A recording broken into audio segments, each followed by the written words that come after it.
They are definitely the biggest step you can do equipment-wise in your music production career.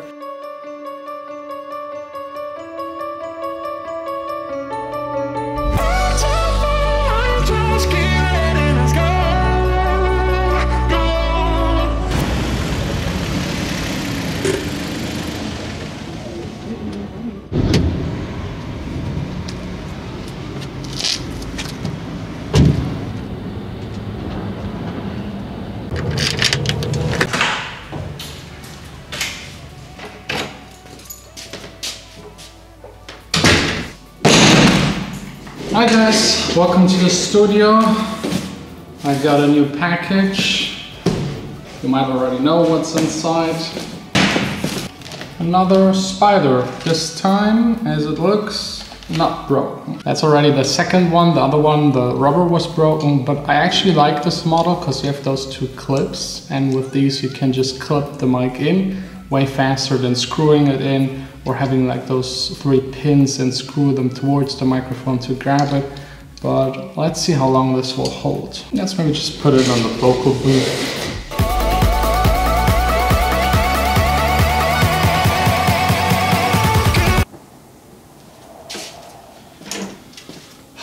Finally back again in the big studio, finally back again to my speakers. I'm still totally impressed. Let's just turn them on. I'm ready for another very special Q&A. I got these just 3-4 days ago. I got so many questions by you guys about speakers in general, which speakers to buy, what you should get as a beginner, how these are, why I bought these. All of this I will answer in the Q&A.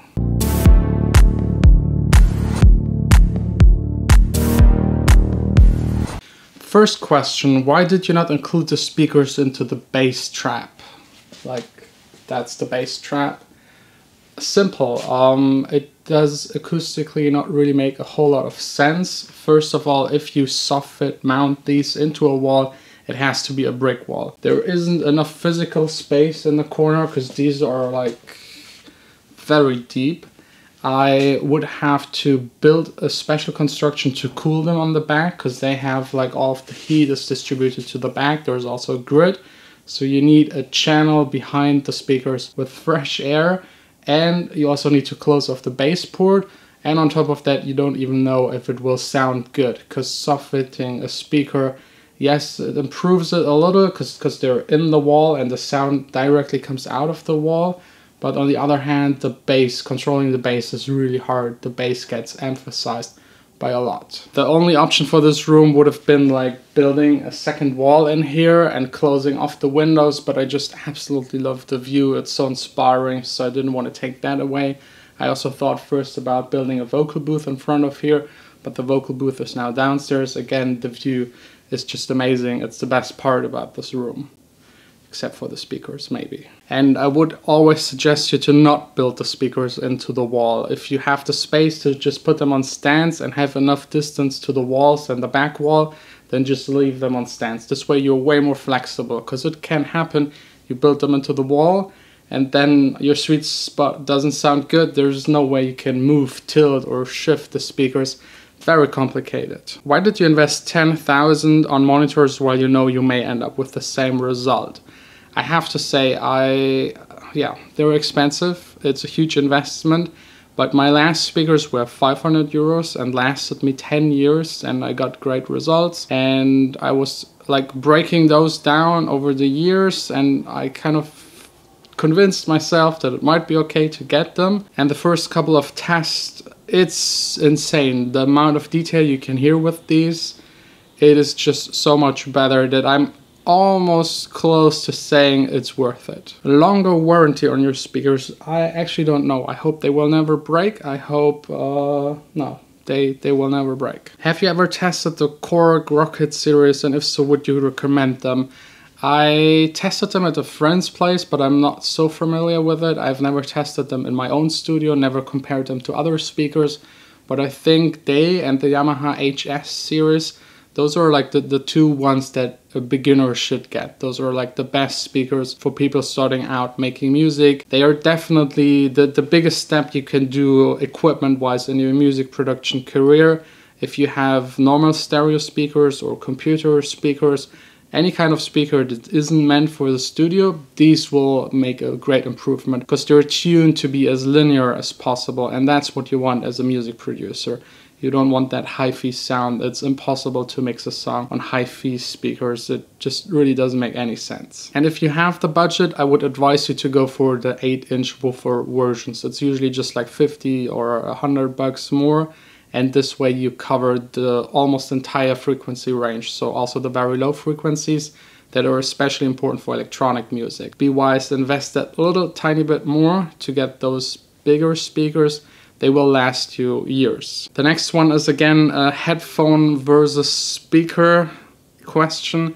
You know, I'm all for speakers. It's just way more natural. You will get a better result, especially in the low end. Headphones should be just like a solution if there is no other, or if you want to check like details, clicks and little noises in the recording. Here's someone asking if someone has headphones, good decent mixing headphones, and a poor studio setup, no acoustic treatment, no real good speakers, which one I would prefer.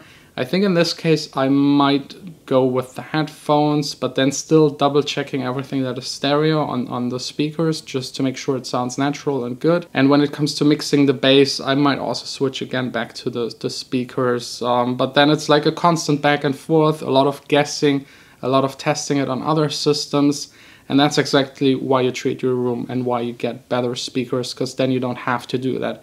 For example, once I get used to these, I can just sit here and I will know how it will sound on every other system, and I don't have to guess anymore and can just focus on being creative and making songs instead of doing 50 versions of a mix of a song. Another very specific question about the HS8 Yamahas. Someone tested them and said they might have too much bass. It really again depends on the room, and as I already mentioned a couple of episodes back, you can tweak the sound of any speaker. There are settings on the back where you can just adjust the bass, the top frequencies, the mid frequencies, and you should usually get something that works for your room. And HS7 over HS8, I would go just for the 8. It's just like this tiny bit more for more bass. Which speakers do you use in your TV setup? At home? I don't know why someone is interested in that, but I'm using a Sonos, like this bar thing. That's okay. HS7 or HS8? Again, HS8. Are you thinking to have mastering service available at your new studio? Yes, definitely. I already mastered for a couple of people. They were quite happy with it. I can't get that analog sound fully because the outboard gear is still missing, but I get pretty close to it, and price-wise it's inexpensive.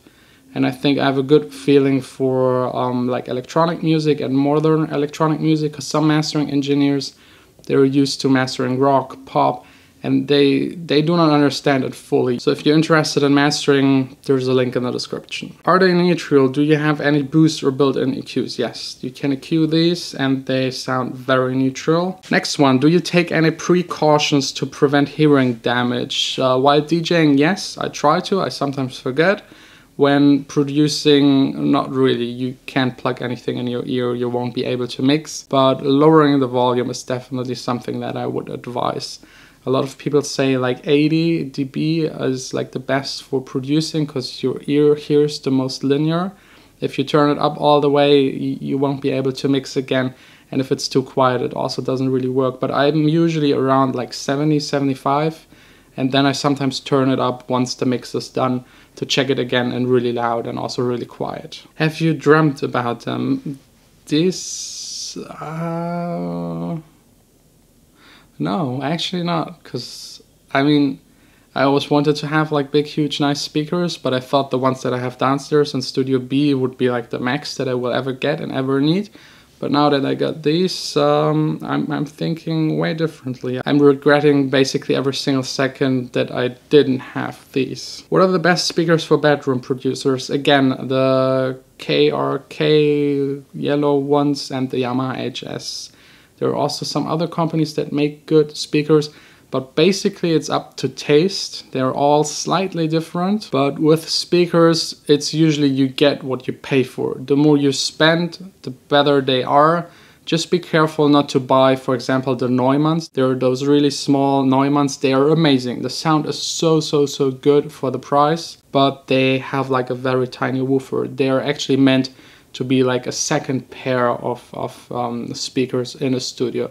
So don't get them if you only have one pair. Make sure you have like at least like the 7 or 8 inch woofer if you just have one pair of speakers. Does the bass from the speakers undergo reflections? How to control it?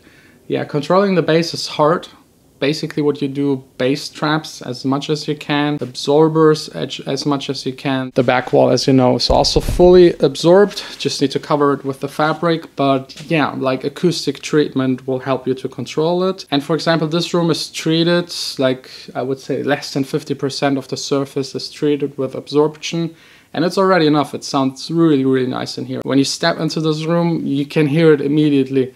It just sounds really dry, every voice, every sound, it's just that sound. For the bass, I didn't measure it yet. You definitely have to use a measurement microphone whenever you get your speakers to find the right sweet spot and maybe to adjust the speakers on the back.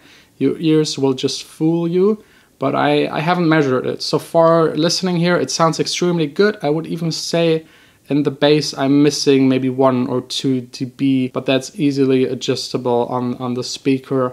And less bass is better than too much bass. And what's really the most impressive, when you walk around the room, it stays really stable. I just have like a part where I have almost no bass at the very back, and a part where I have way too much bass behind the speakers, but that's normal. Like this entire middle section, the DJ desk and then the studio desk, it's all sounding very much the same. Like it's a consistent sound, which is nice. Does it matter what kind of fabric you use to cover your sound absorbers? No, not really. Actually, the best would be to not cover it at all, because then all of the sound goes into the absorption material and never comes back. The fabric doesn't really change it. It's more to just cover it, to make it look nice, and also to prevent that little like dust that these absorb to be in the air and float around and make you sick, because, as you know, not the healthiest stuff. When can I come to your studio and visit you? This will be unfortunately only possible on the 21st of October. This is a business place. We are working constantly a lot. This is not for people just showing up randomly. On the 21st, you can come with your family, friends. I don't care. I want to have everyone in here. It's open from 10 in the morning till 10 in the evening. And like people that don't know me in person, please come earlier, because after 4 or 5, I won't have any time. Just like hi and bye, that's probably it. If you want to speak to me, check out the speakers, listen to your own music. The earlier you arrive, the more time I will have for you and the more time you will have with the equipment. And then this place will be closed. It will be only then for people that work here, for me, singers, songwriters, guitar players, maybe bands, people that rent the studio, people that are taking DJ courses, producer courses. If you're interested in any of this, there's also a link in the description. Last question for today. I don't have any money to buy studio speakers. What should I do? I would highly recommend you to just try to get that money. I mean, studio speakers, like the entry level, isn't that expensive. I think for 300, 400, maybe 500 euros, you can have decent speakers. And if your parents don't want to give you that money because you're young and you're dependent on them, just try to argument that they will last at least 10 years and that you will have a lot of fun with it, and that making music is something great and enjoyable and that helps you. And they should just think about it like piano lessons, because I think every parent would pay for piano lessons if they can.